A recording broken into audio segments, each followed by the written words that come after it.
No, you didn't go to film school. Right. Why? It seems to me to be a waste of time and a waste of money.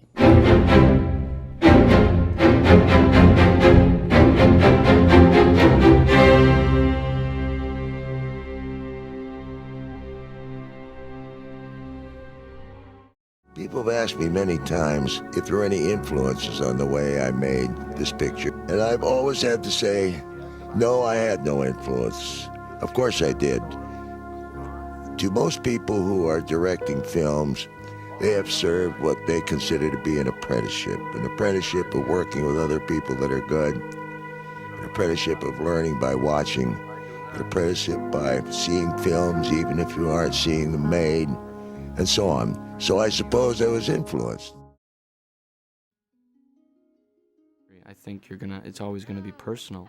It's just in the detail stuff. The horses in Sherilyn's bedroom with the ribbons on the wall, and you got sisters or you got a girlfriend that's, you know, loves to ride horses and all this stuff, and those little details that you remember and loving to put those in a movie. I think, you know what, when I grew up in the Valley, I lived there, I was really embarrassed for the longest time that that's where I lived and that's where I grew up, because I knew I wanted to make movies.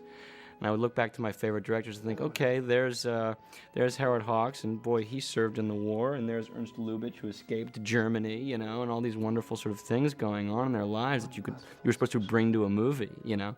But I didn't have shit to bring. I was like, I'm from the fucking Valley, you know. And I was really embarrassed about that for a long time, I guess, until one day I just woke up and said, well, I'm from the Valley, and I remember things like little plastic horses and the blue ribbon on the wall with the fucking girlfriend, or the, you know, and I guess that's what I have to make movies about.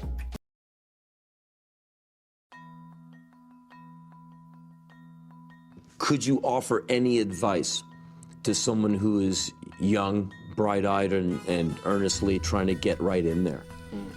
The one thing I always remember thinking initially when I was trying to make films, and you always felt like you got nervous that somebody else was right who was talking to you, you know, who maybe was in a position of power, like that their opinion somehow was right or better than yours, and somehow you could never stop to think like, no, it's just different. You just think differently than I do, and that's okay, you know, but I'm not wrong. You know, you can get filled with such fear, and it's really easy to just get your heart broken and kind of sort of beaten.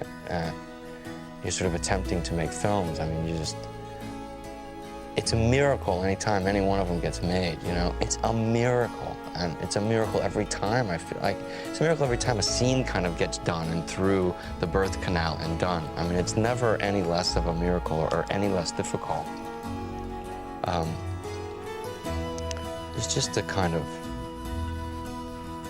there just should be no fear, you know? I think that's, just always remember kind of being pummeled by fear early on and feeling like, God, if I could have just got rid of that fear earlier, this might have been a little bit easier. Just don't give a fuck. That's kind of the best thing to do.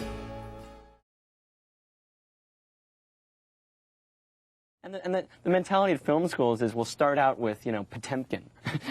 First day in class, here's Potemkin. You know, every kid in the class is going to just fall down. You know, what do you do? It's like, they should do it backwards, you know, start with Terminator 2 and work backwards and sort of, and ease into this and sort of, you know, trace the heritage, you know, trace it back. Watch a Scorsese movie, which everyone sort of loves in the class and is very excited by, and trace back and go, okay, here's who he was riffing off of. Here's these patents that he has kind of built upon, you know, and study it that way.